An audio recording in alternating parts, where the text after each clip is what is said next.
மேற்கு வங்க தேர்தல் வாக்கு எண்ணிக்கை நாளை நடைபெறவுள்ள நிலையில் பாரதிய ஜனதா கட்சியினர் தேர்தலில் வெற்றி பெற வேண்டி விஜய் மகா யாகம் நடத்தினார். திமுக கூட்டணிக்காக எங்கள் கட்சி தோழர்கள் ஆற்றிய பங்கு போற்றுதலுக்கு உரியது. விசிகவை குறிவைத்து மீண்டும் மீண்டும் திமுக கூட்டணிக்குள் குழப்பம் ஏற்படுத்த சிலர் முயற்சிக்கின்றனர்.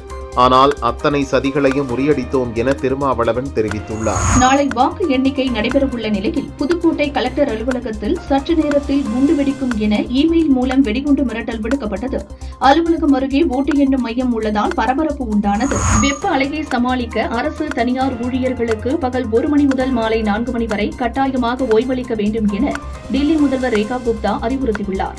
பஸ்கள், பஸ் நிறுத்தங்களில் தண்ணீர், ORS கரைசல்களை தயார் நிலையில் வைக்கவும் உத்தரவிட்டுள்ளார். கோவை, நீலகிரி, திருப்பூர், தேனி, திண்டுக்கல், ஈரோடு, சேலம், நாமக்கல், திருச்சி, அரியலூர், பெரம்பலூர், கரூர், கள்ளக்குறிச்சி, திருவண்ணாமலை ஆகிய மாவட்டங்களில் நாளை கனமழைக்கு வாய்ப்புள்ளதாக வானிலை ஆய்வு மையம் தெரிவித்துள்ளது.